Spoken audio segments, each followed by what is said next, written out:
بسم الله الرحمن الرحيم. أنا جوا قدومي حديا جيس كمحمد بكال. وحنا عاوهالك كعدينية. أنا جي كوحدة حديا جيس كورد ماسترن. إن أنا جا برنامج كي سنة كعصب قبلنا وولي جي قبل شرني. وحق الله إن أنا قبلنا برنامج كسنة كيده هذا وكلا قادنا تاجرش هذا وحكي لي أتين نكون هاي فنان. إن حكومة يدا قنعنا يتاجرش هذا إن حكومة أي نجت شيء كوبي طبعا كي هبينيمو مد بحاول يعني تانا موادين بانو ودك عيدنا واحد وحايان دراه إن حكومة لنا يكون مشغول أفر قضي يو قبيلية غيره أي فنك ومد إلهي ودليل دقن كأي أولى هذا يكون مشغول ويد أودي دي لهنا كم قرن كي قاموا الحج على سننا حدقها هي حكومته وحكومة دي وصح حدقونا واستان قرن سنة نوع مسنة إن كوحدو وحاستان قرن كل نقطي وحنو كعان نقولني ما هي سانو كليكونو لني وهي سا ودنيا ده اللي قبرتي كوحدة إن هنكاغو هذا فريق بالكمية هاي استعانة كمية هاي القبيلة دو كمية هاي إن التهريب دو كمية هاي وحكستا يو وحولو كده عادلك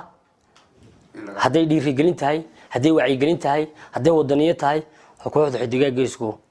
وحكوا عن بهم وحساس وأنا اللي بدو يوم الخاتمة دون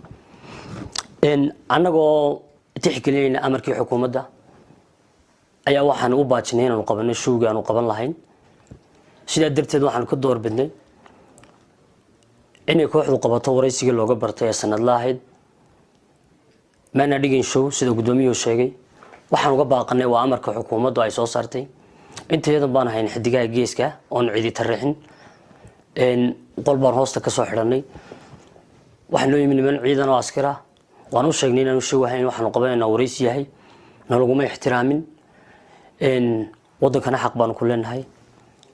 لما نقف ملكي من نجوم شرو وحنا سومالند لما تيو عند مرتدلك كواي كومتشرتو إن حكومته هدي أيدون السنين وحصحضه ذلك مسوق ما سوق بكتير وحكي قبضتكو قبيلة دي كلا قيب سنة وحكي قبض اللبا إن سحر برك وحكي قبطان صدح تعليمته وحكي برتان حكي قبطان إن maxaan ku raada camalaanta wax ka qabtaan waxa jira bayraxyo badan oo ay waajib ku tahay qaranku inuu ku mashquulo oo qabto sida gudoomiyuhu sheegay sida Soomaaliland qabiilada ay u raali geliso xukuumadda fanka u raali geliso in aadaan u salaamaya dhammaan taageerayaasha xidigahan meel kasta dunida joogan waan ka raali gelinaynaa waxyaabaha in caqabad xumada ay kooxahan lagu la kacay mana ahayn wax qurux badan madax meel ka sareyso la taabta ma jirto in mudane Muuse Biixi Cabdi waa madaxweynaha qaranka Jamhuuriyadda Soomaaliland